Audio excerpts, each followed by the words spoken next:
Congratulations on the pay raise. Yeah, that's, it's unfortunate, Scott, that guys like you are out there kind of talking about that when you really don't know the facts. I didn't get a pay raise of 24%. It says that in the article, and you're really doing a disservice to certainly me and the listeners by rambling on about that. Well, Marty, straighten us out. Well, it's talking about deferred compensation. It's a pension plan. Do you have the article in front of you? Yeah. What's it saying about my salary?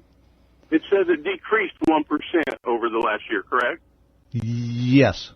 Okay. The other is a pension plan, Scott. It's I don't know, maybe you have a pension plan, but that's paid out over time, over years and years and years once I retire. It's an actuarial determination of the value of the pension plan. It's not money that I receive, and it says that right in that article. Well, I'm reading the article. Sharing school with incomes reported a 24% increase in the salary and benefits. So that's what you're talking about, of its top executive who plans to retire early next year. Is that correct or incorrect? And am I retire? Reported a 24% increase in the salary and benefits of its top executive, that be you.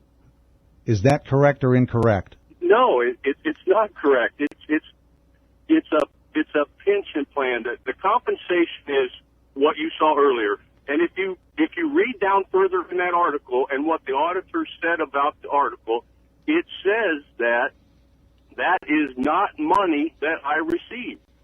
And that's the problem with this. People read the headline and go, oh, my God, the guy got a 24% increase. Well, that's ridiculous. Well, but it is deferred compensation. It is compensation, and it is an increase. It's an actuarial determined number that values the pension plan over my lifetime. Some years it's zero. Some years it's a number, but it's not. It's compensation that maybe if I live long enough, I'll get over time in a pension plan like the TRS plan. We have a pension plan like the teachers do. It's a defined benefit plan like state employees do. It's similar to that. It's privately funded, but it won't pay me out a nickel if I don't live long enough. But it's certainly not compensation that I received last year. But you did get an increase in what will be your pension, correct? No, the pension didn't change. It's just there's a value attributed to that. It's an actuarially determined number. I'm sure, and I'm not an actuary, but I'm sure if you got an actuary on here, they could explain to you how a defined benefit pension plan works. It's a value that is paid out over time, but I couldn't touch a nickel of that last year. You can't. So there was no increase in your in that pension, in that deferred compensation. There was no increase. That's correct. All right, tell me if this is true or not. During the 2013-2014 school year, totaled your compensation during the 2013-2014 school year totaled $372,293, up $73,007 from the year before. I think you're looking at a total compensation number that includes the deferred compensation, which is just a reporting mechanism valuing the pension. My salary is there and it's accurate, but the other is not. It's not money that I received during that period of time. So you're saying that $73,000 increase that they cite includes deferred compensation? Yeah, it includes the value of the pension plan. So it's money you will receive. It's money I'll receive over time. Once I stop getting a salary, once I start drawing a pension over time. So what do you think? What do you think their problem is with you, Marty? Because I said it's a private organization. If you don't like it, tough beans, not taxpayer dollars. So what is it with these watchdogs? What do they have against the IHSA? Well, they don't like the fact that we're a private organization, Scott. We're a private organization, like Special Olympics, like the United Way, like Red Cross, like the Boy Scouts, like the Girl Scouts. So, we're a private organization, and some folks don't like that, but that's what we are. We're a 501c3. We follow every law that 501c3s are required to follow, and they want to have a heightened level of scrutiny over the Illinois High School Association, and that's really what it boils down to. We publish our audit.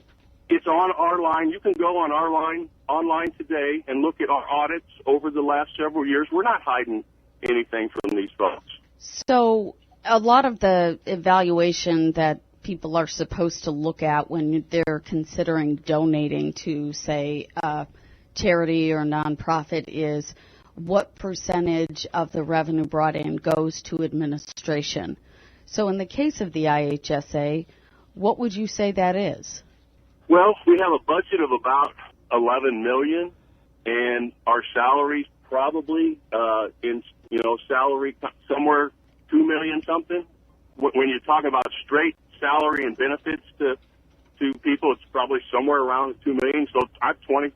The other story said $2.5 million on 23 employees. Yeah, that could be something like that. I mean, when you count in insurance benefits and all the things that go along with, above and beyond salary things that folks get, it could be something around there. So what's that, 20-some percent? Yeah, that's another way for people to look at it, I think. Yeah, and then how does that measure up? I have no idea. But we were talking earlier, the schools are behind you. Got big crowds last time this was brought up and people got together. Well, Scott, our schools could do whatever they want with this organization at any time. And if they're unhappy with that, we're a self-governing organization. They could throw me out the door tomorrow. They could throw all our staff out the door tomorrow if they wanted to. But by and large, our membership has been very supportive of what we do. We don't charge people dues. We don't charge people entry fees. We share revenue to the tune of over $2 million a year back to schools. And if our schools want to do something different, they will. They can. They can form a whole new organization if they want to. Yeah, but we know that's not going to happen. That would be Well, why would it? I mean, if they felt that there was something untoward here or that they needed to do differently, they would. It's quite frankly, the Sun-Times has a vendetta against the IHSA, and they have for years. And that's what it is. Another thing, this watchdog group, they talk about people getting bumped up salaries before they retire to help pad that pension. Is that what they're saying here in this story? I don't know. My salary's the same over the last year, so if that's the case, not doing a very good job of it, it decreased. I think what's hard for people to understand is just it's a pension plan, and it's an actuarial determination of the value of the pension plan, and I'm closer to retirement, so maybe the value's more. In earlier years, it wasn't like that. So maybe it's because I'm closer to retirement, and it actually looks like I'm going to retire, that value goes up. But it clearly is not a 24% raise, and it's very misleading for them. And they know the difference. They just, that's a sensational headline, and it gets people's attention. Well, I'm glad you called, and we got your side of the story, Marty. Yeah, I am too, Scott. Thanks. Sorry. All right. No, don't apologize. Thanks for calling.